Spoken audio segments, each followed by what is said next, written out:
নমস্কার। সন্ধ্যের আড্ডার বিশেষ নিবেদন লৌকিক ভয়ের গল্পে আপনাদের সকলকে স্বাগত জানাই। আজকে আপনাদের জন্য নিয়ে এসেছি স্কন্দ কাটার গল্প। আজকের গল্পে আওয়াজ দেওয়ার জন্য ঈশানী, প্রতীক্ষা এবং মৌমিতাকে অসংখ্য ধন্যবাদ। তাহলে শুরু হতে চলেছে আজকের গল্প।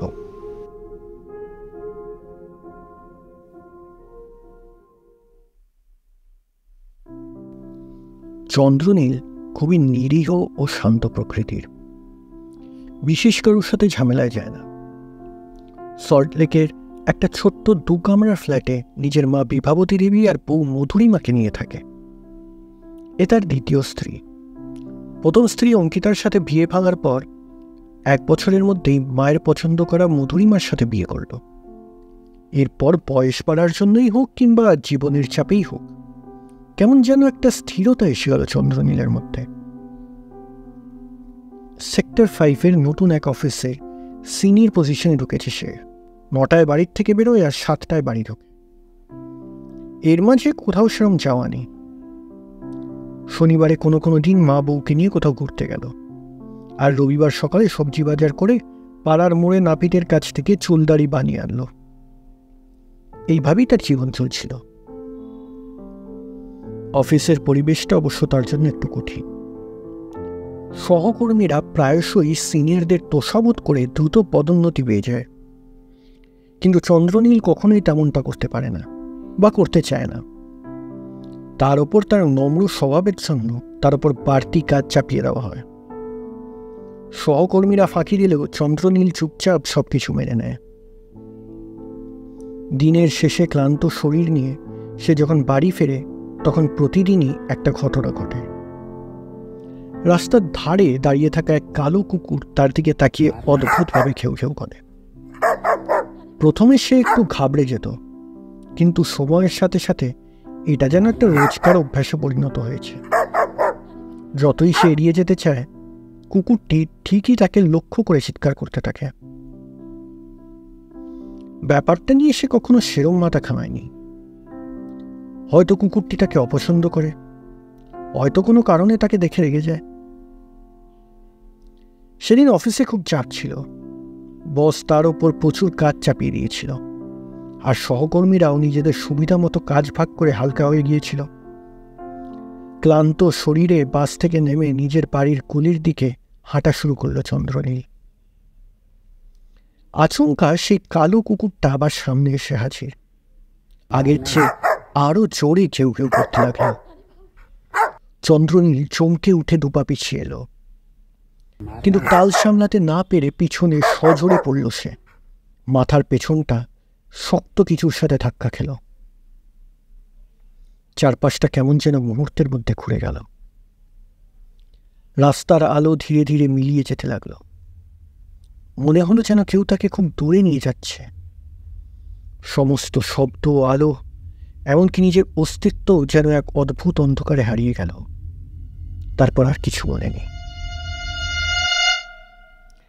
একটা লম্বা বিরতির পর চন্দ্রনীল চোখ খুলল। চারপাশটা প্রথম দিকে ঝাপসা লাগছিল। প্রথমেই চোখে পড়ল সাদা দেওয়াল, হাসপাতালের পরিচিত গন্ধ, আর মাথার উপরে উজ্জ্বল টিউবলাইটের আলো। আস্তে আস্তে তার দৃষ্টিশক্তি স্বাভাবিক হতে লাগল। বুঝতে পারল সে হাসপাতালের একটি বেডে শুয়ে আছে। চারপাশে তাকিয়ে দেখল তার স্ত্রী মধুরিমা, মা আর একজন ডাক্তার দাঁড়িয়ে। মধুরিমার মুখে চিন্তা আর ক্লান্তির ছাপ স্পষ্ট। মা চুপচাপ তার পাশে বসে তার হাত ধরে রেখেছে, যেন ছেলের জ্ঞান ফেরার অপেক্ষায় ছিলেন অনেকক্ষণ ধরে। ডাক্তার এগিয়ে এসে বললেন, ভয় পাওয়ার কিছু নেই চন্দ্রনীল বাবু, আপনার শুধু মাথায় সামান্য চোট লেগেছে, তবে গুরুতর কিছু নয়। সামান্য বিশ্রাম নিলেই সব ঠিক হয়ে যাবে। চন্দ্রনীল একটা গভীর নিঃশ্বাস ফেলল। মাথাটা একটু ভারী লাগছিল, কিন্তু আশ্চর্যের বিষয় খুব একটা ব্যথা অনুভব করছিল না সে। মধুরিমা আস্তে আস্তে বলল, তোমার আসতে দেরি হচ্ছে দেখে আমি বেরিয়েছিলাম, দেখি রাস্তার পাশে অজ্ঞান হয়ে পড়ে আছো। চন্দ্রনীল ঘটনাটা মনে করার চেষ্টা করল। ধীরে ধীরে সবকিছু মনে পড়তে লাগলো। সেই কালো কুকুরটা তার অস্বাভাবিকভাবে তেড়ে আসা, আর তারপর কি হয়েছিল? শুধু একটা তীব্র ধাক্কা, আর তারপর অন্ধকার। সে শান্তভাবে বলল, আমি পড়ে গিয়েছিলাম, তারপর আর কিছু মনে নেই। ডাক্তার হেসে বললেন, এটাই স্বাভাবিক। কখনো কখনো মাথায় আঘাত লাগলে সাময়িকভাবে কিছু স্মৃতি হারিয়ে যেতে পারে, তবে নিশ্চিন্তার কিছু নেই। আপনি এখন সুস্থ আছেন। কয়েক ঘন্টা পর্যবেক্ষণে রাখার পর আপনাকে ছেড়ে দেওয়া হবে। সত্যিই তাই হলো। সন্ধ্যার দিকে চন্দ্রনীলকে ছেড়ে দেওয়া হলো। মধুরিমা আর তার মা তাকে নিয়ে বাড়ি ফিরলেন। চন্দ্রনীল বাড়ি ফিরে এলো। অফিসকে তার বউ ফোন করে জানিয়ে দিয়েছে, তাই সেদিক থেকে নিশ্চিন্ত। শরীর ক্লান্ত হলেও তার মনের মধ্যে একটা অজানা অস্বস্তি কাজ করছিল। মাথাটা যেন একটু বেশি ভারী লাগছিল তার। রাতের খাবার খেয়ে সে ঘুমোতে গেল। বিছানায় শুয়ে পড়লেও ঘুম আসছিল না। জানলার ফাঁক দিয়ে চাঁদের আলো ঘরে ঢুকছিল। বাইরের রাস্তার নিস্তব্ধতা মাঝে মাঝে একটা দুটো গাড়ির শব্দে ভাঙছিল। হঠাৎ তার মনে হলো কেউ যেন ঘরে আছে। চন্দ্রনীলের চোখ গেল ঘরের এক কোণে। প্রথমে তেমন কিছুই চোখে পড়ল না, কিন্তু ধীরে ধীরে অন্ধকারের ভেতর থেকে একটা অবয়ব যেন ফুটে উঠতে লাগলো। তার শ্বাস প্রশ্বাস বন্ধ হয়ে যাওয়ার উপক্রম হলো। ঘরের এক কোণে একটা ছায়ামূর্তি দাঁড়িয়ে আছে, কিন্তু সব থেকে ভয়ঙ্কর ব্যাপার ছিল সেই ছায়ামূর্তির কোনো মাথা নেই। চন্দ্রনীল হতবাক হয়ে তাকিয়ে রইল। তার সারা শরীর অসাড় হয়ে আসছিল, গলা শুকিয়ে কাঠ হয়ে গেল। মাথাহীন মানুষটা স্থির হয়ে দাঁড়িয়ে আছে, নড়ছেও না আর কথাও বলছে না, কিন্তু তার দিক থেকে একটা অদ্ভুত অনুভূতি ছড়িয়ে পড়ছিল। যেন সে কিছু বলতে চায়, কিছু জানাতে চায়।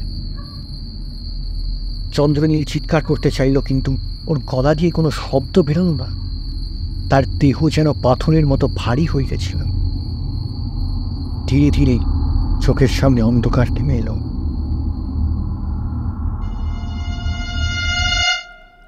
একটা জোরে ঝাঁকুনি দিয়ে ঘুম ভাঙল চন্দ্রনীলের। গলা শুকিয়ে কাঠ হয়ে গেছে, সারা শরীরে একটা অদ্ভুত অনুভূতি। কয়েক সেকেন্ডের জন্য সে যেন বুঝতে পারল না সে কোথায় আছে। তারপর ধীরে ধীরে মনে পড়ল কাল রাতের সেই বিভীষিকাময় দৃশ্য, ঘরের কোণে দাঁড়িয়ে থাকা সেই মাথাহীন মানুষটা। কিন্তু আজ সকালে ঘরে কোনো অস্বাভাবিকতা নেই, সব কিছু আগের মতোই স্বাভাবিক। অদ্ভুত এক প্রশান্তি অনুভব করল সে ভেতর থেকে। মনে হলো আজ সব কিছুই যেন অন্যরকম। শরীরের ভেতর একটা অজানা শক্তি অনুভব করছে। ফ্রেশ হয়ে অফিসের জন্য তৈরি হলো সে। জামা গায়ে চাপাতে চাপাতে এক মুহূর্তের জন্য আয়নায় নিজেকে দেখল। তার চেহারায় যেন একটা পরিবর্তন এসেছে, যদিও সেটা ঠিক কি বোঝা মুশকিল। চন্দ্রনীল যখন গলির মোড়ে এলো, সেই কালো কুকুরটা আগের মতোই অপেক্ষা করছিল। চোখ দুটো তার জলজল করে উঠল নিজের প্রিয় শিকারকে আবার দেখতে পেয়ে। এবারও সে ঘেউ ঘেউ করতে করতে এগিয়ে এলো চন্দ্রনীলের দিকে। কিন্তু আজ চন্দ্রনীল ভয় পেল না। মনে পড়ে গেল এই কুকুরটার জন্যই তার মাথায় চোট লেগেছিল। একটা অদ্ভুত বিরক্তি অনুভব করল ভিতরে। চিৎকার করে উঠল চন্দ্রনীল, চুপ কর হতভাগা! এক মুহূর্ত অপেক্ষা না করেই চন্দ্রনীল তার পায়ের চোরে এক লাথি মারল কুকুরটার পেটে। কুকুরটা একটা চিৎকার দিয়ে কয়েক হাত দূরে ছিটকে পড়ল। সে যন্ত্রণায় কুঁই কুঁই করতে করতে দূরে সরে গেল। তারপর লেজ গুটিয়ে দৌড়ে পালিয়ে গেল। চন্দ্রনীল শান্তভাবে দাঁড়িয়ে রইল। তার মনে হলো হঠাৎ এটা কেন করল? হ্যাঁ, কুকুরটা হয়তো আর তাকে বিরক্ত করবে না, কিন্তু লাথি মারাটা একটু বাড়াবাড়ি হয়ে যায়নি? সে তো কুকুরটাকে ভয় দেখাতেও পারত। অবশ্য কুকুরটা কি চন্দ্রনীলকে ভয় পেত আদেও? না, এসব ভেবেই সময় নষ্ট হবে। এই ভেবে সে এগিয়ে চলল অফিসের দিকে। অফিসে দেরি হয়ে যাচ্ছে যে। চন্দ্রনীল অফিসে বেরিয়ে যাওয়ার পর মধুরিমা রান্নাঘরে থালা বাসন ধুতে লাগল। তার মুখটা গম্ভীর, ভুল কুচকোনো। চন্দ্রনীলের মা রান্নাঘরে ঢুকে জিজ্ঞেস করলেন, কি রে, মন খারাপ কেন? প্রথম দিকে মধুরিমা কিছুই বলল না। বলবেই বা কিভাবে, যে বর ওকে রোজ অফিসে যাওয়ার আগে কপালে চুন খেয়ে যায়, সে আজ কিছু না বলেই চলে গেল। মধুরিমা শুধু বলল, চন্দ্রনীলকে কেমন জানি আলাদা আলাদা লাগছে না মা? শুনে মা হেসে উঠলেন। হরে পাগলি, মাথায় চোট পেয়েছে তো, একটু সময় দি, ঠিক হয়ে যাবে। মধুরিমা আর কথা বাড়াল না। অফিসে পৌঁছে চন্দ্রনীল নিজের কাজে মন দিল। হঠাৎ তার কানে এলো তার ম্যানেজার আর ভাস্করদার গলা। ভাস্করদা বলছে, স্যার, সত্যি বলছি, এই কাজটা অন্য কাউকে দিন। এমনি পেন্ডিং কাজ পড়ে আছে, সেগুলো না পুরো করলে আপনারাই গালাগালি করবেন। ম্যানেজার, কিন্তু কাকে দিই বলো তো ভাস্কর?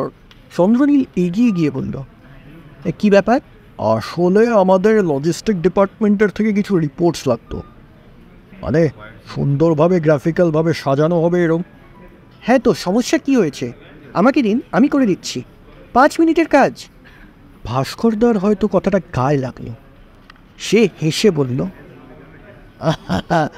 ও দেখে সহজ মনে হয়, কিন্তু এখন প্রত্যেকটা লজিস্টিক্সের পার্টনারের সাথে কথা বলে ওদের ডাটা নিয়ে গ্রাফ বানানো, তারপর একটা প্রপার প্রেজেন্টেশন তৈরি করা অনেক হ্যাপা কিন্তু। চন্দ্রনীল বলল, জানি ভাস্করদা, অনেক হ্যাপা, কিন্তু তাই বলে তো কাজটাকে পাশ কাটিয়ে দেওয়া যায় না। এভাবে করলে তো কোম্পানি ডুবে যাবে। ম্যানেজার আর ভাস্কর দুজনেই এক মুহূর্তের জন্য চুপ। দুজনেই কি বলবে বুঝতে পারল না। অবশেষে ম্যানেজারই বলল, ঠিক আছে চন্দ্রনীল, আমাকে যত তাড়াতাড়ি সম্ভব প্রেজেন্টেশন মেল করে দিও। ম্যানেজার এই বলে চলে যেতে যাচ্ছিল, কিন্তু চন্দ্রনীল তার সামনে আবার গিয়ে দাঁড়ালো। ম্যানেজার তার দিকে তাকিয়ে বলল, কী ব্যাপার, কিছু বলবে? চন্দ্রনীল বলল, আপনাকে একটা মেল করেছি, আমাদের ডিপার্টমেন্টের কিছু ইমপ্রুভমেন্টের ব্যাপারে কিছু প্ল্যান আছে, আপনি যদি একবার দেখে দেন। আসলে আমাদের কোম্পানিতে এমন অনেকগুলো কাজ আছে যার মূলত কোনো কাজই নেই। ডান হাত দিয়ে আমরা ডান কান না ধরে বাঁ হাত ঘুরিয়ে ডান কান ধরছি, যা কিনা একেবারেই। ম্যানেজার তার মাঝেই বলে উঠল, বাবা, খুব ভালো, খুব ভালো, আচ্ছা ঠিক আছে, আমি তোমার মেলটা দেখে জানাচ্ছি। এই বলে হন্তদন্ত হয়ে চলে গেল। দুপুরের দিকে এক সহকর্মী তার ডেস্কের সামনে এসে দাঁড়ালো। এই চন্দ্রনীলা, আজ অফিসের পর আমাদের ছোট্ট একটা গেট টুগেদার আছে, তুমি আসবে? তোমার রিকভারিটাও সেলিব্রেট করবো। চন্দ্রনীল কিছুক্ষণ ভেবে বলল, ঠিক আছে, আসবো। অফিস শেষ হতেই সবাই কাছের একটা রেস্টুরেন্টে গেল। টেবিল জুড়ে খাবার আর পানীয় সাজানো ছিল। চারপাশে হাসাহাসি, আনন্দের শব্দে ভরে উঠছিল পরিবেশ। কিন্তু চন্দ্রনীল এক মুহূর্তের জন্য স্থির হয়ে দেখল, এসব কি সত্যি আন্তরিক? মনে মনে ভাবতে লাগলো সে, কেন যে আসতে গেলাম এখানে, বাড়ি ফিরে গেলেই ভালো হতো। ওই তো ভাস্করটা, সকালে নাকি ওর শরীর খারাপ ছিল, রিপোর্ট তৈরি হচ্ছিল না, এখন দিব্যি মাল খেয়ে উল্লাস করছে। প্রথম প্রথম ওনাকে খুবই সম্মান করতাম, ভাবতাম উনি হয়তো আমাকে কাজ শেখাচ্ছে, কিন্তু কাজ শেখানোর নামে যে আমার ঘাড়ে সব কাজ দিয়ে দিচ্ছে তা কখনো বুঝিনি। কিন্তু শুধু ভাস্করদা নয়, সবাই এখানে একই রকম। সবাই জানে কোম্পানিতে নোংরা পলিটিক্স চলে, প্রত্যেক ম্যানেজারের এক একজন প্রিয় পাত্র আছে, তারা অফিসে গায়ে হাওয়া লাগিয়ে বেড়ায়, আর বাকিরা পাগলের মতো খেটে মরে। হঠাৎ চন্দ্রনীলের চিন্তার জাল ভেঙে একটা গলা কানে এলো, কি হয় চন্দ্রনীল, বেশি খেয়ে ফেলেছ নাকি? তার পাশের চেয়ারে এসে বসল তুহিন। তুহিন সিনিয়র ম্যানেজারের ছোটবেলার বন্ধু, অফিসে বিশেষ কোনো কাজ করে না, কিন্তু ম্যানেজারকে এমন দেখায় যে যেন কত কাজ করেছে। তুহিন বলল, তা কাজ কেমন চলছে? মেল করছো দেখছি। হ্যাঁ, আসলে কোম্পানির প্রসেস ইমপ্রুভমেন্টের জন্য কিছু স্টেপস ছিল, একটা ছোট্ট প্রজেক্টের মতো বানিয়েছিলাম আর কি। বাবা, বিশাল ব্যাপার তো। তোদের মতো লোকেদের জন্যই তো আমাদের কোম্পানি টিকে আছে। তবে কি জানিস, এইমাত্র অ্যাক্সিডেন্ট হয়েছে, এত প্রেশার নিস না নিজের ওপর। প্রেশারের ব্যাপার নয় গো তুহিনদা, আসলে কোম্পানির পরিবেশটা ভালো হলে নিজেদেরই কাজ করতে ভালো লাগতো, সেই চেষ্টায়। তুহিন সিগারেটটাতে একটা লম্বা টান দিয়ে বলল, কিন্তু তুই যদি এত কাজ দেখাস, তাহলে ওপর মহল তো আমাদের ভুল নজরে দেখবে, তাই না? কি বলতে চাইছো? ভাই, এসব বুঝে নিতে হয়। এত বেশি কাজ না দেখালেও চলবে। আমাকে দেখিস না, আমাকে কাজ দেখাতে লাগে। তোর কি মনে হয় এতদিন ধরে এখানে টিকে আছি কেন? কারণ আমি পাগলের মতো খাটি না। যতটা কাজ, তার বাইরে কোনো কাজ করি না। চন্দ্রনীর সামনে রাখা কাঁচের গ্লাসের অবশিষ্ট তরল শেষ করে বলল, তোমার মতো হতে গেলে তো সারাক্ষণ গায়ে হাওয়া লাগিয়ে ঘুরে বেড়াতে হয়। সবাই যেন থেমে গেল নিজেদের জায়গায়। তুহিন যে কোনো কাজ করে না অফিসে, শুধু ম্যানেজারকে লোকেদের নালিশ করা ছাড়া ওর যে কোনো কাজই নেই, সেটা সবাই জানত। কিন্তু বলার সাহস কারুর ছিল না, কারণ তুহিন ছিল ম্যানেজারের ছোটবেলার বন্ধু। কিন্তু চন্দ্রনীল যে এভাবে মুখের ওপর কথাটা বলবে, সেটা কেউ আশা করেনি। তুহিন যেন বিরক্ত হয়ে বলল, দেখ ভাই, তোর ভালোর জন্য বলছি, নাহলে তোরই খারাপ হবে। তোর কোনো আইডিয়া নেই আমি কি পরিমাণ প্রেশার নিজের ওপর নিই। তোদের সববারই বোকা আমি একা খাই। আমি কিন্তু আর বেশি দিন এসব আটকে রাখতে পারবো না, এটা বলে রাখলাম। তোদের সবাইকে নিজেদের দায়িত্ব নিজেদের মতো করে বুঝে নিতে হবে। আর প্রত্যেক দিন সিনিয়র ম্যানেজার তো আমার থেকেই রিপোর্ট নেয়, তো এইগুলোও তো দেখতে হবে। কি আর খারাপ হবে? স্যারকে গিয়ে আমার নালিশ করবে? করো তো নালিশ, সবই তো কানে আসে। আমি নাকি কোনো কাজ করি না, আমার জন্য নাকি অর্ডার ক্যান্সেল হয়েছে, সবই শুনতে পারি গো। জানলার সামনে দাঁড়িয়ে দাঁড়িয়েই তো চিৎকার করে করে ফোনে গল্পগুলো করো। মুখের ওপর তোমার কিছু করার সাহস নেই জানো। অবশ্য তোমার দোষও নয়, বাবা মার ভুল শিক্ষা। কথাটা শেষ হওয়ার আগেই তুহিনের একটা ঘুষি এগিয়ে এলো তার দিকে। চোখের সামনে ছেয়ে গেল অন্ধকার। ঝাপসা হয়ে আসা দৃষ্টির মধ্যে দেখতে পেল একটা বিভৎস দৃশ্য। একটা মাথাবিহীন দেহ ভেঙে ফেলছে সব বোতল, সব আসবাব। তুহিনকে ধরে সেই মাথাহীন দানব উন্মাদের মতো মারছে। চন্দ্রনীল ধীরে ধীরে চোখ খুলল। মাথাটা ভারী লাগছিল, শরীরটা ক্লান্ত। ঘরের ছাদটা অপরিচিত মনে হলো এক মুহূর্তের জন্য, কিন্তু তারপরেই বুঝতে পারল সে নিজের বিছানাতেই শুয়ে আছে। মুখে একটা ব্যথার অনুভূতি ছড়িয়েছিল। আঙুল দিয়ে গালটা ছুঁয়ে দেখল, এক চিলতে ব্যথায় মুখটা কুঁচকে গেল। গত রাতের ঘটনাগুলো এক ছটকায় মনে পড়ে গেল। তুহিন, সেই কথা কাটাকাটি, তারপর তুমি জেগে আছো চন্দ্রনীল? চন্দ্রনীল তাকিয়ে দেখল পাশে বসে আছে ভাস্করদা। চন্দ্রনীল আস্তে আস্তে উঠে বসতে গেল, কিন্তু মাথাটা ঘুরে গেল। শুয়ে থাক, হঠাৎ উঠে বসতে যাস না, ভাস্করদা বললেন। চন্দ্রনীল কৃতজ্ঞ চোখে তাকাল। ভাস্করদা, তুমি যদি না থাকতে তাহলে তুহিন হয়তো গত রাতে আমাকে মেরেই ফেলত। ধন্যবাদ আমাকে বাঁচিয়ে বাড়ি অব্দি আনার জন্য। ভাস্করদা কিছুক্ষণ চুপ করে থাকলেন, তারপর ধীর গলায় বললেন, তুহিন তোকে মারত নাকি তুই ওকে মেরে ফেলতিস? চন্দ্রনীল চমকে উঠে বলল, মানে? ভাস্করদা কিছুক্ষণ চন্দ্রনীলের দিকে তাকিয়ে রইলেন, তারপর নিচু গলায় বললেন, তোর কি কিছুই মনে নেই? চন্দ্রনীল কিছুই বুঝতে পারল না। ভাস্করদা ধীরে ধীরে বলল, কাল রাতে যখন তুই তুহিনকে উল্টোপাল্টা কথা বলছিলিস, তখন তুহিন তোকে মারতে গেছিল, কিন্তু আমরা থামিয়ে নি, এই বলে যে তুই হয়তো নেশার ঘরে এসব বলছিস। কিন্তু তখনই তুই সবার সামনে বললি, তুহিন একা নয়, তোমরা সবাই, কেউই এখানে কাজটাকে ভালোবাসো না, সবাই এখানে টাকার লোভে আসো। তোমরা কোম্পানিকে গালাগালিও করবে, কিন্তু কোম্পানির অবস্থা পাল্টানোর জন্য তোমরা কিচ্ছু করবে না। উল্টে তুহিনের মতো পা চাটা লোকগুলোকে প্রশ্রয় দেবে। এরপর আর তুহিন শান্ত থাকতে পারেনি, তোর গালে সজোরে একটা চর কষিয়ে দেয়। তুইও মাথা ঘুরে পড়ে যাস। তারপর তো সবাই ঘাবড়েই গেছিলাম, ভাবলাম আবার তোকে না হাসপাতাল নিয়ে যেতে হয়। তুহিন তো রীতিমতো ভয় পেয়ে তোর ওপর ঝুঁকে পড়েছিল, কিন্তু পরক্ষণে এমন একটা কাণ্ড ঘটলো যে আমরা কেউ স্বপ্নেও ভাবিনি। তুই হুট করে তুহিনের হাত ধরে টেনে মাটিতে ফেলে দিলি, তারপর এলো পাথারি ওর পেটে বুকে লাথি মারতে শুরু করলি। এরপর একটা কাঁচের গেলাস টেবিলে ভেঙে ওর দিকে তেড়ে যাস। তোকে থামানোর জন্য 4 জন লোককে আসতে হয়, কিন্তু এরপরই আবার তুই মাথা ঘুরে অজ্ঞান হয়ে যাস। ভাস্করদা কিছুক্ষণের জন্য থেমে আবার বলল, তুই এক মুহূর্তের জন্য অন্যরকম হয়ে গেছিলি রে। তোর চোখে আমি যা দেখেছি সেটা স্বাভাবিক নয়, তুই যেন অন্য কেউ হয়ে গিয়েছিলি।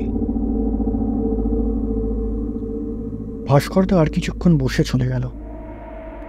দরজার কোণে দাঁড়িয়ে মধুরিমা সবই শুনছিল। ভাস্করদা চলে যাওয়ার পর চন্দ্রনীলকে বলল, শরীর ঠিক আছে? চন্দ্রনীল যেন কিভাবে হুট করে মধুরিমাকে দেখে থতমত খেয়ে গেল।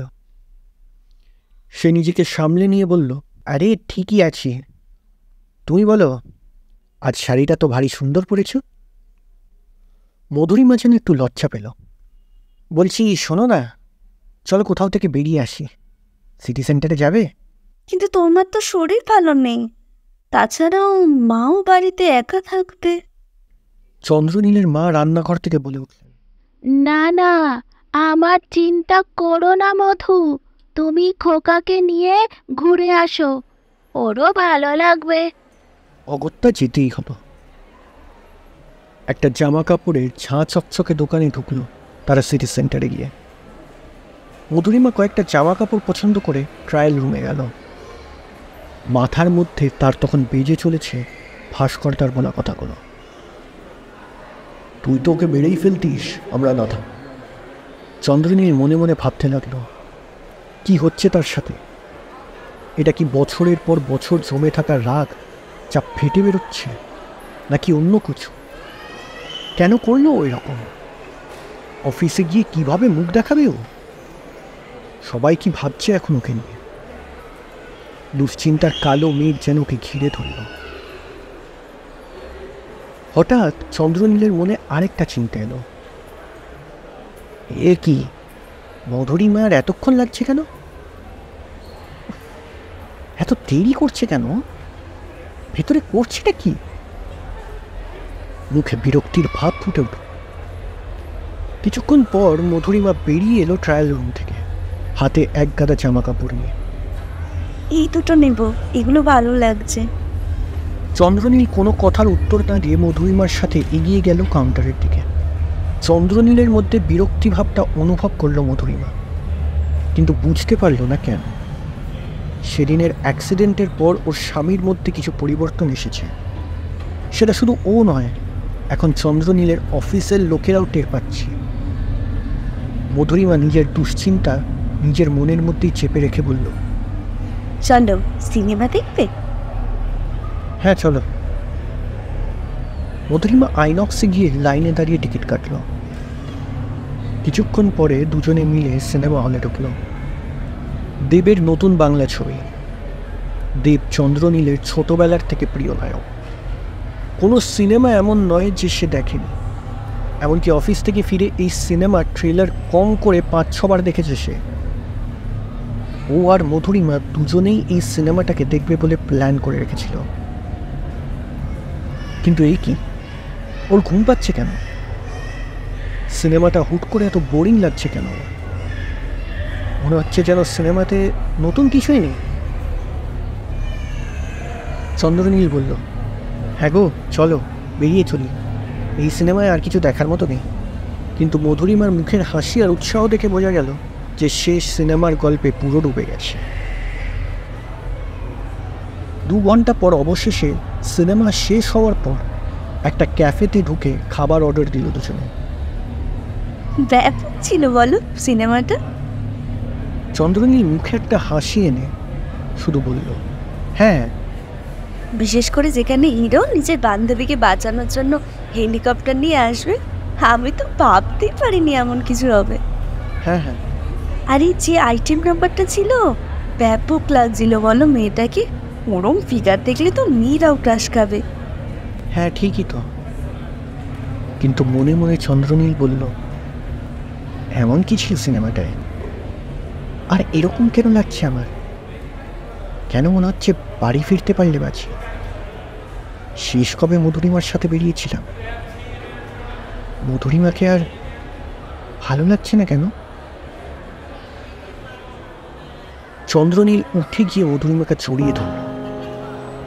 মধুরিমা আঁতকে উঠে বলল, এই কি চারু, সবাই দেখছে যে কি করছো। চন্দ্রনীল ছেড়ে দিয়ে বলল, আসলে তোমাকে খুব ভালোবাসি তো তাই। মধুরিমার গাল লজ্জায় লাল হয়ে গেল, কিন্তু চন্দ্রনীল চেষ্টা করেও যেন সেদিকে তাকাতে পারল না। বাড়ি ফিরে সোজা নিজের ঘরে ঢুকে নিজের প্রিয় সিনেমাগুলো ল্যাপটপে দেখার চেষ্টা করল। না, কিছুই ভালো লাগছে না। মনে হচ্ছে এগুলো পছন্দ কিভাবে হলো তার, কি হচ্ছে তার সাথে। যেই সিনেমাগুলো 5-6 বার করে দেখলেও ওর মন ভরত না, সেই সিনেমাগুলো 1 মিনিটও আর দেখতে পাচ্ছে না। চন্দ্রনীল চুপচাপ বিছানায় বসে রইল। ভাস্করদার কথাগুলো মাথার মধ্যে ঘুরপাক খেতে লাগলো। তোকে যদি না থামাতাম তাহলে তুই ইনকে মেরেই ফেলতিস। এটা কিভাবে সম্ভব? সে তো এমন মানুষ নয়। ছোটবেলা থেকেই সে শান্ত, বিনয়ী, কখনো কারোর সাথে ঝগড়া করতো না, কারো ক্ষতিও করতো না। তাহলে কেন সে এত আক্রামক হয়ে উঠছে? মাথায় একটা চাপা যন্ত্রণা অনুভব করল চন্দ্রনীল। তার মনে হলো এই পরিবর্তনের পিছনে নিশ্চয়ই কোনো কারণ আছে। হতে পারে সেই রাতে মাথায় চোট লাগার পর থেকেই তার মস্তিষ্কের কিছু বদল ঘটেছে। হয়তো আমার মাথায় কোনো গুরুতর সমস্যা হয়েছে, চন্দ্রনীল নিজেই নিজেকে বলল। সে সিদ্ধান্ত নিল আজই আবার ডাক্তার দেখাবে।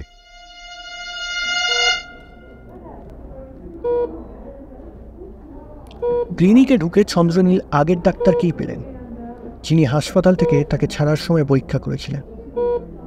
ডাক্তার তাকে দেখে একটু অবাকই হলেন। আর কি হয়েছে চন্দ্রনীল, কিছু সমস্যা অনুভব করছো? চন্দ্রনীল কিছুক্ষণ চুপ করে থেকে বলল, আমার না ঠিক স্বাভাবিক লাগছে না ডাক্তারবাবু। আমি কেমন বদলে যাচ্ছি। আমার রাগ বেড়ে গেছে, আমার চিন্তা ভাবনা বদলে গেছে। এমন কিছু করছি যা আমি আগে কখনো করিনি। এটা কি মাথায় আঘাত লাগার কারণে হতে পারে? ডাক্তার মনোযোগ দিয়ে সব কিছুই শুনলেন, তারপর বললেন, আর ঠিক আছে, আমরা আরেকবার স্ক্যান করে দেখি, যদি কোনো সমস্যা থাকে তাহলে বুঝতে পারবো। স্ক্যান করা হলো এবং কিছুক্ষণ পর ডাক্তার রিপোর্ট হাতে নিয়ে এলেন। আর ভয় পাওয়ার কিছু নেই চন্দ্রনীল, তোমার মস্তিষ্ক একদমই ঠিক আছে, কোনো অভ্যন্তরীণ আঘাত নেই, কোনো নিউরোলজিক্যাল ইস্যুও নেই। চন্দ্রনীল রিপোর্টের দিকে হাঁ করে তাকিয়ে নিল। তার মনের এক প্রান্তে স্বস্তি এলেও অন্য প্রান্তে আরও বিভ্রান্তি জন্ম নিল। তাহলে আমার ব্যবহারে এরকম পরিবর্তন আসছে কেন? আমার ভালো লাগাগুলো পাল্টে যাচ্ছে কেন? ডাক্তার একটু হাসলেন। মানসিক চাপেও অনেক কিছু বদলে দিতে পারে। কাজের চাপ, ব্যক্তিগত জীবন, অবচেতন মানসিক পরিবর্তন, সব মিলিয়ে তুমি নতুনভাবে অনুভব করতে পারছো। তোমার মধ্যে জমে থাকা অনুভূতিগুলো এখন প্রকাশ পাচ্ছে। চন্দ্রনীল ধীরে ধীরে মাথা বাড়ল। ডাক্তার কিছুক্ষণ চুপ থেকে পকেট থেকে একটা কার্ড বের করে দিয়ে বলল, এনার সাথে একবার কথা বলে দেখতে পারো, আমার চেনাশোনা খুব ভালো সাইকোলজিস্ট, হয়তো ইনি তোমাকে সাহায্য করতে পারে।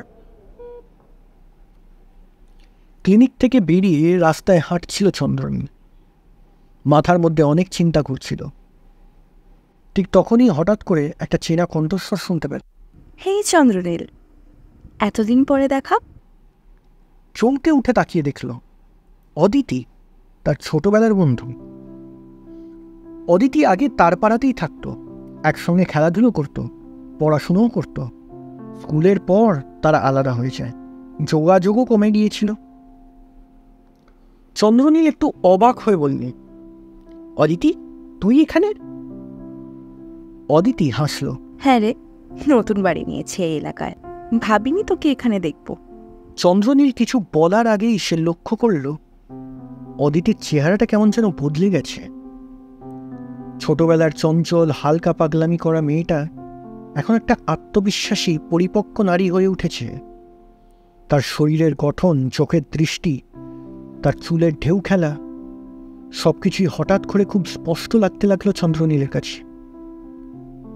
অদিতি তো খুব সুন্দর হয়ে গেছে। এই ভাবনাটা তার মাথার মধ্যে বাজের মতো আঘাত করল। সে কখনোই এভাবে অদিতির দিকে তাকায়নি। এটা কেমন অনুভূতি? মনের মধ্যে ভেসে উঠল মধুরিমার মুখ। এ কি হচ্ছে? কাল অবধি মধুরিমাকে দেখে যেই অনুভূতি হতো, সেটা আজ অদিতিকে দেখে কেন হলো? মনে মনেই নিজেকে বলল, কিসব ভাবছিস চন্দ্র? তুই বিবাহিত, স্ত্রী আছে বাড়িতে, এসব ভাবাও ভুল। কিন্তু অদিতিকে এরকম আকর্ষণীয় কেন লাগছে? বেগুনি জামা আর জিন্স পরে আছে বলে কি? মধুরিমা খুব একটা এসব পরে না, পড়লেও তেমন কিছু বোঝা যায় না। যেমন স্পষ্টভাবে অদিতির দেহের ভরা যৌবন। অদিতি হেসে বলল, কি রে, চুপ করে আছিস কেন? কি ভাবছিস? চন্দ্রনীল দ্রুত নিজের ভাবনাগুলোকে সরিয়ে নিয়ে বলল, না না, তেমন কিছু না। সত্যি অনেকদিন পর দেখলাম তো, তাই একটু চমকে গেছি। অদিতি হাত ঘড়ির দিকে তাকিয়ে বলে, আচ্ছা চল, পরে কথা হবে, এখন একটু কাজ আছে, পরে কথা হবে। চন্দ্রনীল, আসিস কোনোদিন বাড়িতে? হ্যাঁ রে, আসবো। এই বলে চলে গেল। চন্দ্রনীল একবার অদিতির পিছনের দিকে না চাইতেও নজর দিল। নিজের মনের এই দ্বন্দ্ব দূর করতে বাড়ি ফিরে এলো চন্দ্রনীল। বউ রাতের খাবার বেড়েছে টেবিলে। চন্দ্রনীল খেতে খেতে বলল, না, বাহ, বিশাল ভালো হয়েছে তোর রান্নাটা। তাই নাকি? হ্যাঁ গো, আজ তো সত্যি মন ভরে গেল। খাওয়া দাওয়া করার পর বিছানায় বউকে প্রাণ ভরে আদর করল সে। কিন্তু ঘুম এলো না, কারণ বউয়ের সাথে রমণ করার সময় বারবার তার বউয়ের জায়গায় ভেসে উঠছিল অন্য কারুর মুখ। মনে হচ্ছিল যেন যে তার সামনে শুয়ে আছে সে মধুরিমা নয়, অদিতি। এই ভয়ঙ্কর ভাবনাটা মাথায় কেন এলো তার? ঘরের কোণ থেকে একটা হাসির আওয়াজ ভেসে এল। চন্দ্রনীল ঘুরে তাকালো। সেই মাথাহীন দেহটা আজকে আবার এসেছে। আজ যেন হাসছে। মাথা নেই, কিন্তু তাও চন্দ্রনীলের মনে হলো যেন তার দিকে তাকিয়েই ব্যঙ্গের হাসি হাসছে সেই মাথাহীন দেহ। আজ যেন স্বপ্ন নয়, সত্যিকারের দেখতে পাচ্ছে সে। সকালে ঘুম থেকে উঠে অফিসে গিয়ে সবার আগে তুহিনের কাছে ক্ষমা চায়। স্বভাবতই তুহিন কিছু বলে না। দুপুরের দিকে ম্যানেজার ওকে কেবিনে ডেকে ট্রান্সফার লেটার হাতে ধরিয়ে দেয়। ম্যানেজার আরও অনেক কিছু বলছিল, কিন্তু চন্দ্রনীল কিছুই কানে শোনে না। মাথা দপদপ করছে ওর। সন্ধ্যেবেলায় অফিস থেকে বেরিয়ে একটা বারে ঢুকল চন্দ্রনীল। না, নিতে পারছে না ও আর। 2 গ্লাস হুইস্কি খেয়ে মনটাকে একটু হালকা করে ফিরল বাড়ি। বাড়িতে ঢুকতেই মধুরিমা ঝাঁপিয়ে পড়ল। এই জানো তো, আমার না মা বাবা কাল আসবে। তুমি একটু পারলে অফিস ফেরত কিছু নিয়ে আসবে তো। হ্যাঁ, দেখছি। আর এরম মুখ বেজার করে থেকো না, মুখটা হাসি খুশি করে রেখো। কতদিন পর আসছি। চন্দ্রনীল কিছু না বলে ওয়াশরুমে ঢুকলো ফ্রেশ হতে। বেরোতেই মধুরিমা এসে বলল, কি হয়েছে গো? অফিসে কোনো ঝামেলা হলো নাকি? কেউ কিছু বলেছে? আচ্ছা, তুহিনদার সাথে যে সেদিন ঝামেলা হচ্ছিল না, সেটা কি মিটেছে? চন্দ্রনীল বিরক্ত হয়ে বলল, দুদণ্ড শান্তি দেবে আমাকে? অফিস থেকে ফিরে একবার জল খাবো কি খাবো না সেটাও জানতে চেয়েছ? শুরু হয়ে গেল তোমার বাবা মা কবে আসবে, এই করছো না কেন, ওই করছো না কেন। রেগে যাচ্ছ কেন? মুখের সামনে জল রাখা ছিল, তাই তো কিছু বলিনি। সারাক্ষণ ফালতু বকবক করতাম, তারপর জিজ্ঞেস করতাম রেগে যাচ্ছ কেন? তখন বুঝতে। কি হয়েছে কি তোমার? বলবে না নাকি? না, কোনো ইচ্ছে নেই। আগে যদি জানতাম এরকম অসহ্যকর মানুষ তুমি, বিয়েই করতাম না। বলেই ঘর থেকে জামা কাপড় পরে বেরিয়ে গেল। একটা সস্তার হোটেলে একটা ঘরে ঢুকে গা এলিয়ে দিল বিছানায়। কি হচ্ছে ওর সাথে? কেন করছে ও এরকম? আবার হাসির আওয়াজ। ঘরের কোণে দাঁড়িয়ে সেই মাথাহীন মূর্তি হেসে যাচ্ছে তার দিকে তাকিয়ে। হ্যাঁ, মাথা নেই, কিন্তু তাও যেন তার দিকেই তাকিয়ে আছে। চন্দ্রনীল রেগে গিয়ে চিৎকার করে উঠল, কি চাও? কেন আমাকে বিরক্ত করছো? কোনো উত্তর নেই। সেই স্কন্দকাটা আকৃতির শিরোমণি দাঁড়িয়ে থাকল। চন্দ্রনীল আবার চেঁচিয়ে উঠল, যবে থেকে তোমাকে দেখা শুরু করেছি তবে থেকে আমি আর আমি নেই। আমার সব কিছু নষ্ট হয়ে গেছে, আর এসবের জন্য তুমি দায়ী। এখনো কোনো উত্তর নেই। চন্দ্রনীল রেগে গিয়ে পাশে রাখা টেবিল থেকে একটা কাঁচের গ্লাস ভেঙে ঝাঁপিয়ে পড়ল সেই মাথাহীন অবয়বের ওপর, কিন্তু কোথাও কেউ নেই। কি করছে ও? এরম পাগলামি করছে কেন? তখনই মনে পড়ল ডাক্তার ওকে একজন সাইকোলজিস্টের কার্ড দিয়েছিল। পকেট হাতড়াতে লাগলো সে। মানিব্যাগটা পকেট থেকে বের করতেই চোখে পড়ল ডাক্তার অরিন্দম সেন। পরের দিন সকালে অ্যাপয়েন্টমেন্ট নিয়ে পৌঁছানো। ডাক্তার ছিলেন একজন অভিজ্ঞ মনোরোগ বিশেষজ্ঞ। বয়স প্রায় 50-এর কাছাকাছি, কিন্তু চোখে ছিল তীর্য পর্যবেক্ষণের ক্ষমতা। চন্দ্রনীল তার কাছে সবই খুলে বলল। তার আচরণের পরিবর্তন, অদ্ভুত অনুভূতি এবং সবচেয়ে ভয়ানক ব্যাপার হলো সেই স্কন্দকাটা আকৃতির হ্যালুসিনেশন। ডক্টর সেন মনোযোগ দিয়ে শুনলেন, তারপর বললেন, তুমি বলছো তুমি নিজের মধ্যে পরিবর্তন অনুভব করছো, কিন্তু এটা হঠাৎ করে শুরু হয়নি, তাই না? চন্দ্রনীল মাথা নাড়ল। না, বিশেষ করে সেই রাতে মাথায় চোট লাগার পর থেকে। ডক্টর সেন কিছুক্ষণ চুপ করে থেকে বললেন, হতে পারে তোমার অবচেতন মনের মধ্যে এমন কিছু লুকিয়ে আছে যা তুমি ভুলে গিয়েছ। সেই স্মৃতি তোমার আচরণকে প্রভাবিত করছে। চন্দ্রনীল হতভম্ব হয়ে গেল। স্মৃতি? কিন্তু আমার তো মনে পড়ছে না ডাক্তারবাবু। ডক্টর সেন বললেন, সব স্মৃতি আমরা ইচ্ছে করেই মনে রাখতে পারি না। কিছু স্মৃতি আমাদের অবচেতন মনে লুকিয়ে থাকে, যা আমাদের জানার বাইরে থাকে। আমরা চাইলে সেগুলো আনতে পারি। কিভাবে? হিপনোথেরাপি, ডক্টর সেন বললেন। এর মাধ্যমে তোমার অবচেতন মনে প্রবেশ করা সম্ভব, যাতে আমরা জানতে পারবো সেখানে কি লুকিয়ে আছে। চন্দ্রনীল একটু দ্বিধাগ্রস্ত হল। এটা কি নিরাপদ? অবশ্যই। তুমি যদি সত্যি জানতে চাও তোমার মধ্যে কি পরিবর্তন ঘটছে, তাহলে এই পদ্ধতি সবচেয়ে ভালো উপায়। চন্দ্রনীল এক মুহূর্তের জন্য চুপ করে রইল, তারপর গভীর শ্বাস নিয়ে বলল, ঠিক আছে, আমি রাজি। ডক্টর সেন একটা আরামদায়ক চেয়ারের দিকে ইঙ্গিত করলেন। চোখ বন্ধ করো চন্দ্রনীল, আমি ধীরে ধীরে তোমাকে অবচেতন মনে নিয়ে যাব। তুমি যা দেখবে তা সত্যি, কিন্তু তোমার ভয় পাওয়ার কিছু নেই। চন্দ্রনীল চোখ বন্ধ করে শুয়ে পড়ল। ডক্টর সেন ধীরে ধীরে বলতে লাগলেন, তুমি পিছিয়ে যাচ্ছ, সময়ের স্রোতে ভেসে যাচ্ছ, ছোটবেলায় ফিরে যাচ্ছ। তোমার জীবনের সেই মুহূর্তে ফিরে যাচ্ছ যেটা তুমি ভুলে গিয়েছ। চন্দ্রনীলের দেহ স্থির থাকলেও তার মন যেন এক গভীর অন্ধকারের মধ্যে প্রবেশ করল। এক মুহূর্তের মধ্যে সে দেখতে পেল সে আরেকজনের সাথে খেলছে। একটি ছেলে, ঠিক তারই মতো দেখতে। তার মুখ, তার চোখ, তার হাসি সব এক। আমার যমজ ভাই। হঠাৎ দৃশ্য বদলে গেল। একটি বড় পাথর, ভয়ানক চিৎকার, তারপর রক্তের গন্ধ। সে দেখল তার ভাই তার পাশে পড়ে আছে, মাথা চূর্ণ হয়ে গেছে, রক্তে ভেসে যাচ্ছে চারপাশ। ছেলেটার দেহ ধীরে ধীরে নিস্তেজ হয়ে যাচ্ছে। চন্দ্রনীল চিৎকার করতে চাইল, কিন্তু গলা দিয়ে কোনো শব্দ বেরোল না।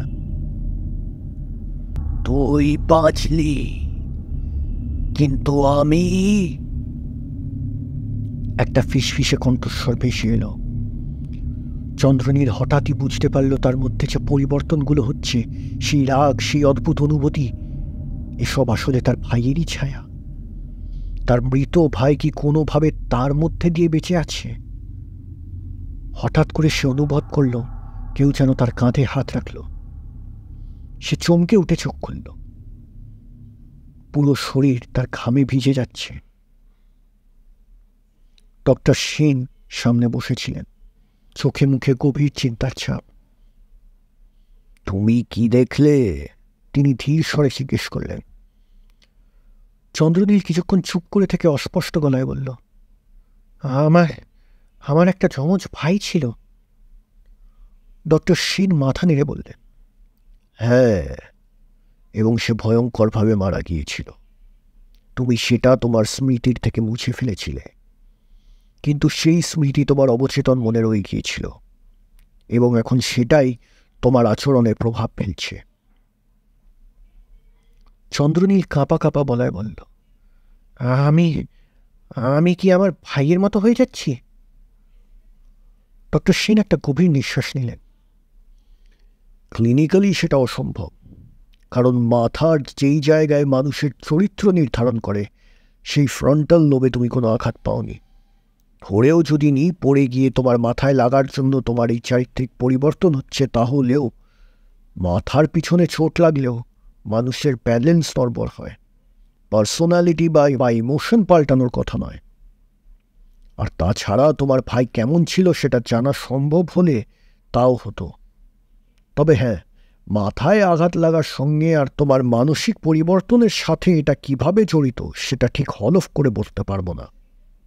কিন্তু তোমার ভাইয়ের মাতাহীন মৃতদেহটা নিশ্চয়ই তোমার প্রতি রাতে দেখা দুঃস্বপ্নের কারণ। চন্দ্রনীল জানত না কি উত্তর দেবে।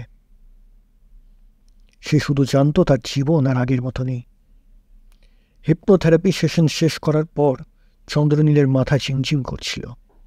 একদিকে ডাক্তার যা বললেন, অন্যদিকে তার দেখা স্মৃতিগুলো, সব কিছু মিলিয়ে যেন তার পুরো অস্তিত্বটাই কেঁপে উঠল।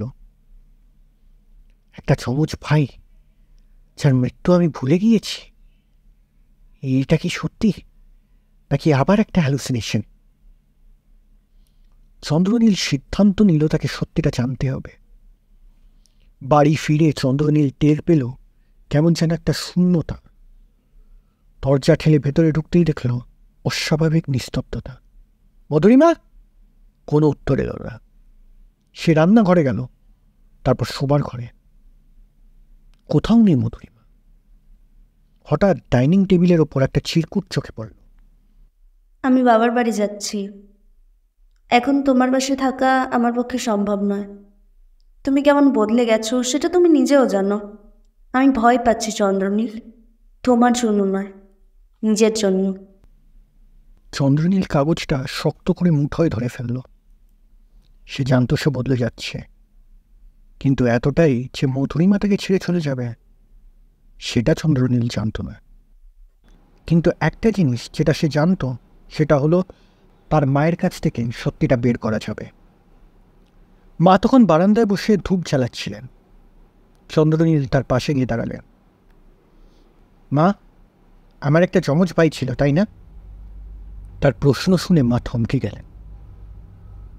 ধূপকাঠিটা হাতে নিয়ে স্থির হয়ে গেলেন। তারপর ধীরে ধীরে মুখ তুলে চন্দ্রনীলের দিকে তাকালেন। তুই এসব কে বললো তোকে? চন্দ্রনীল সরাসরি বলল, আমার মনে পড়ে গেছে মা, আমি হিপনোথেরাপি করিয়েছি, আমি সব দেখেছি, আমাদের ছোটবেলা, খেলাধুলো, তারপর সেই ভয়ানক দুর্ঘটনা। সত্যি বলো মা, আমার ভাই কিভাবে মারা গিয়েছিল? মায়ের মুখ ধীরে ধীরে ফ্যাকাশে হয়ে গেল। তুই ভুল বলছিস চন্দ্রিল, তোর কোনো ভাই ছিল না। না মা, তুমি মিথ্যে বলছো। আমি কেন মিথ্যে বলবো? চন্দ্রনীল ভুরু কুচকালো। তুই আমার একমাত্র সন্তান চন্দ্র। তোর যদি ভাই থাকতো আমি কি সেটা লুকাতাম? মা রান্নাঘরের তাক থেকে একটা অ্যালবামের মতো কিছু বের করে আনলেন। তারপর সেটার পাতা উল্টে দেখালেন পুরনো ছবি। দেখ, তুই সব সময় একা ছিলি। কোনো ছবি দেখাতে পারিস যেখানে তোদের দুজনকে একসঙ্গে দেখা যাচ্ছে?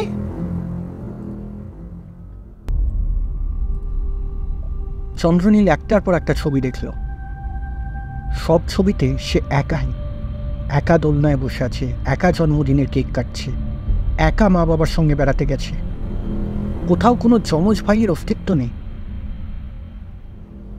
তার শ্বাস ভারী হয়ে উঠল। কিন্তু আমার তো স্পষ্ট মনে পড়ছে মা। সেটা তোর কল্পনা চন্দ্র। তোর মাথায় আঘাত লেগেছিল, হয়তো কিছু বিভ্রান্তি তৈরি হয়েছে। চন্দ্রনীল চুপচাপ দাঁড়িয়ে রইল। মা ধীরে ধীরে তার হাত ধরে বললেন, তুই এখন বিশ্রাম নে বাবা। এইসব নিয়ে বেশি ভেবেছিস তাই মাথা গুলিয়ে গেছে। তারা যখন কথা বলছিল তখন হঠাৎ চন্দ্রনীলের মনে হলো ঘরের ভেতরে কিছু একটা যেন বদলে গেছে। সে ঘরের কোণের দিকে তাকালো। সেখানে দাঁড়িয়ে ছিল সেই মুন্ডহীন ছায়ামূর্তি। এবার সেটা আরো স্পষ্ট, আরো কাছাকাছি। একটা অস্পষ্ট গর্জনের মতো শব্দ বের হচ্ছিল তার দেহ থেকে, যেন বলার চেষ্টা করছে কিছু। চন্দ্রনীল অবাক হয়ে তাকিয়ে রইল। সে কি এতক্ষণ ধরে এখানেই ছিল? মা কি একবার ওই ছায়াটাকে দেখেননি? তার শরীর শিউরে উঠল। তুই বাঁচলি, কিন্তু আমি। ফিসফিসে একটা কণ্ঠস্বর ভেসে এলো, যেটা শুধু চন্দ্রনীল শুনতে পেল। চন্দ্রনীল নিঃশব্দে চেয়ারে বসে পড়ল। নাকি এটা তার মনের ভ্রান্তি? তার কি সত্যি কোনো ভাই ছিল, নাকি সেটাও তার মনের ভ্রান্তি? মা কি সত্যি বলছে, নাকি তিনিও কিছু লুকোচ্ছেন? কোনটা বাস্তব আর কোনটা মায়া? চন্দ্রনীল কিছুই বুঝতে পারছিল না। ঘরের কোণে দাঁড়িয়ে থাকা মুন্ডহীন ছায়ামূর্তিটা আগের চেয়ে আরো বেশি জীবন্ত মনে হচ্ছিল। যেন তার শরীরের প্রতিটি কোষে উত্তেজনা ছড়িয়ে পড়েছে। চন্দ্রনীল শ্বাস বন্ধ করে তাকিয়ে রইল। হঠাৎ সেই ছায়া কেঁপে উঠল। তারপর ফিস করে কিছু বলল। ওপরে যা। চন্দ্রনীল চমকে উঠল। ওপরে? ওপরে কোথায়? মূর্তিটি ধীরে ধীরে জানলার দিকে এগিয়ে গেল। তারপর হাত তুলে ইঙ্গিত করল ওপরে। বিছানার ওপর ছাদের কাছে একটা তাক মতো বানানো। সেখানে সব পুরনো জিনিসগুলো জমিয়ে রাখা থাকে। তাদের বাড়ির পুরনো ট্রাঙ্কের কথা বহু বছর ধরে ভুলেই গিয়েছিল চন্দ্রনীল। ছোটবেলায় সেটাকে ধরার অনুমতি ছিল না। মা সব সময় বলতেন, ওখানে পুরনো জিনিস রাখা, অযথা ধুলো মাখতে যাবি না। কিন্তু এখন মনে হচ্ছে ওখানেই লুকিয়ে আছে তার সত্যের চাবিকাঠি। চন্দ্রনীল ধীরে ধীরে এগিয়ে গেল সেদিকে। ধুলো পড়া ট্রাঙ্কটাকে অতি কষ্টে নামালো সে উপর থেকে। সেটার গায়ে তালা লাগানো। ঠিক তখনই সেই ছায়ামূর্তি আবার কেঁপে উঠল। ভেতরে যা আছে সেটা দেখ। চন্দ্রনীল হাত দিয়ে তালাটাকে টানল, খুলল। সে চারপাশে তাকিয়ে একটা লোহার রড খুঁজে বের করল। তারপর সিন্দুকের তালার ওপর সজোরে আঘাত করল। একবার, দুবার, তিনবার। একটা ধাতব শব্দ হলো। তারপর তালাটা খুলে গেল। চন্দ্রনীল ঢাকনাটা তুলে দিল। ভেতরে কিছু নষ্ট হয়ে যাওয়া বার্থ সার্টিফিকেট। লেখাগুলো অস্পষ্ট হয়ে গেছে। কাগজগুলোর অবস্থাও সেরকম ভালো নেই। তাও চন্দ্রনীল যা পড়ল তাতে তার পায়ের তলা থেকে মাটি সরে গেল। চন্দ্রনীলের জন্মের রিপোর্ট এগুলো, কিন্তু এখানে লেখা আছে যে যমজ বাচ্চা জন্মেছিল। তার মানে ওর মা এতক্ষণ যা বলল সেটা মিথ্যে। চন্দ্রনীল উঠে দাঁড়ালো। তার চারপাশের জগৎটা যেন সবকিছুই ঘুরতে লাগলো। মা কেন এত বড় একটা সত্যি লুকিয়ে রেখেছিল তার থেকে? সে ধীরে ধীরে এগিয়ে গেল ঘরের ভেতরে। মা বাইরের ঘরেই বসেছিল, ঠান্ডা মুখে চায়ের কাপে চুমুক দিচ্ছিলেন। তাকে দেখে মনে হচ্ছিল যেন কিছুই হয়নি, যেন সবকিছুই স্বাভাবিক। কিন্তু চন্দ্রনীল জানত সত্যি লুকিয়ে আছে মায়ের কাছে। সে ধীরে ধীরে মায়ের সামনে গিয়ে দাঁড়ালো। তারপর টেবিলের ওপর সেই কাগজগুলো রাখল।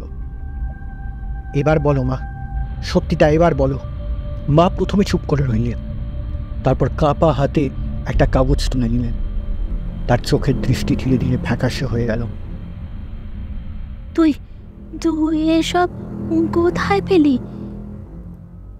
চন্দ্রনীল দৃঢ় কণ্ঠে বলল, সেই পুরনো ট্রাঙ্কে, যেটা কিনা ছোটবেলা থেকে আমাকে ধরতে বারণ করেছিলে। এতদিন কেন আমাকে মিথ্যে বললে মা? মা গভীর শ্বাস নিলেন। তার চোখে জল এসে গেছে। তিনি ধীরে ধীরে মুখ তুললেন, যেন অনেক ভারী কিছু বলতে চলেছেন। হ্যাঁ, তুই ঠিক বলেছিস। তোর জন্মের সময় তোর একটা ভাই ছিল। চন্দ্রনীল শিউরে উঠল। মা বলতে লাগলেন,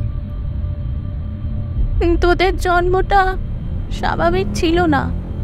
তোর মাথার সাথে জোড়া লাগানো আর একটা ব্রণ ছিল, যার না ছিল চোখ, নাক বা মুখ, শুধু একটা প্রকাণ্ড মাথা আর অবিকশিত কয়েকটা হাত পা। চন্দ্রনীলের নিঃশ্বাস বন্ধ হয়ে গেল এটা শুনে।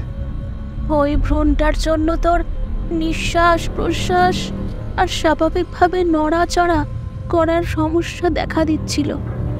তাই ডাক্তাররা বলল ওই ভ্রূণটাকে সরিয়ে ফেলতে, কারণ ওটা থাকলে আপনার বাচ্চা 5 মাসের বেশি বাঁচতে পারবে না। কিন্তু তোর মাথার কিছুটা ওর মাথার সাথে এত বাজেভাবে লেগেছিল যে কেটে বাদ দিতে গেলে তুইও মরে যেতিস। চন্দ্রনীল কাঁপা গলায় বলল, মানে? মা তার চোখের জল মুছে বললেন, তাই তোকে বাঁচানোর জন্য সেই ভ্রূণটার মাথার অংশটা কেটে তোর মাথার কিছু অংশকে পূরণ করতে হয়েছিল, না হলে তুইও বাঁচতিস না। চন্দ্রনীলের নিঃশ্বাস বন্ধ হয়ে গেল। তার মানে তার মাথার কিছুটা অংশ এখনো তার ভাইয়ের। তার মানে সে কি সম্পূর্ণ সে নিজে, নাকি তার ভাইও তার সঙ্গে কোথাও কোনোভাবে রয়েছে? তার মাথা ভারী হয়ে আসতে লাগলো। ঘরটা হঠাৎ নিস্তব্ধ হয়ে গেল। চন্দ্রনীল ধীরে ধীরে পিছনে তাকালো। পিছনের দিকের সেই ছায়াটা আবার হাজির, কিন্তু এবার সেটা শুধু একটিমাত্র অন্ধকারের অবয়ব নয়। এবার তার শরীর স্পষ্ট দেখা যাচ্ছে, মাথা এখনো নেই। মায়ের চোখ সেটার দিকে তাকিয়ে বিস্ফারিত হয়ে গেল, যেন ভয়ঙ্কর কিছু দেখে ফেলেছেন। না না, এটা অসম্ভব। চন্দ্রনীল মাকে দেখল। মা, মা, তুমি কি ওকে দেখতে পাচ্ছ? মা কথা বলতে পারছিলেন। তার মুখ শুকিয়ে সাদা হয়ে আসছিল। তারপর হঠাৎ ঘরের বাতাস ভারী হয়ে গেল, যেন কিছু একটা সেখানে ছিল, এমন কিছু যা চন্দ্রনীল অনুভব করতে পারছে না, কিন্তু তার মা দেখতে পাচ্ছে। মা ছটফট করতে লাগলেন, কিন্তু সেই মুন্ডহীন মানুষটা আরো শক্ত করে তার গলা চেপে ধরল। চন্দ্রনীল চিৎকার করে উঠল, থামো, থামো, দয়া করে থামো। কিন্তু সেই ছায়ামূর্তি একটুও নড়ল না। তার শক্ত হাতের চাপে মায়ের মুখে নীল ছায়া ফুটে উঠল। তারপর একটা বিকট আওয়াজ হলো, আর মায়ের শরীরটা নিস্তেজ হয়ে গেল। চোখ দুটো খোলা কিন্তু নির্ভর। চন্দ্রনীল ভয়ে এক পা পিছিয়ে গেল। তার কানে একটা শীতল কণ্ঠস্বর ভেসে উঠল, এবার তোর পালা। 1 বছর পর চারিদিকটা ধূসর দেওয়াল দিয়ে ঘেরা। চন্দ্রনীল জানলার বাইরে তাকিয়ে আছে। তার পরনে সাদা রঙের পোশাক, হাত পায়ে ভারী শিকল বাঁধা। 1 বছর কেটে গেছে। কোর্টে সবাই একটাই কথা বলেছে, চন্দ্রনীল নিজের মাকে গলা টিপে হত্যা করেছে। সে বারবার চিৎকার করে বলেছিল, আমি করিনি, আমি করিনি, সে এসেছিল, আমার ভাই সে। কিন্তু কেউ বিশ্বাস করেনি। ডাক্তাররা বলেছেন তার মানসিক ভারসাম্য নেই। এখনো সেদিনের কথা মনে পড়লে তার কেমন যেন মাথাটা ভারী হয়ে যায়। সত্যি কি কোনো মাথাহীন পিশাচ মায়ের গলা টিপে ধরেছিল, নাকি সে নিজেই মায়ের গলা টিপে দিয়েছিল, ঠিক যেভাবে সে অফিস পার্টিতে ভেবেছিল যে কোনো মাথাহীন দানব তুহিন্দাকে মেরেছে, কিন্তু বাস্তবে সেই মেরেছিল? আসলে কি কোনো স্কন্দকাটা আদেও ছিল, নাকি পুরোটাই ওর কল্পনা? ট্রাঙ্ক থেকে কি সত্যিই কোনো বার্থ সার্টিফিকেট পেয়েছিল, না অন্য কোনো কাগজ পেয়ে বার্থ সার্টিফিকেট ভেবে নিল? কালো কুকুরটা ওর উপর ঘেউ ঘেউ করতই বা কেন? ও কি জানতো চন্দ্রনীলের অবচেতনে যে এক স্কন্দকাটা লুকিয়ে আছে?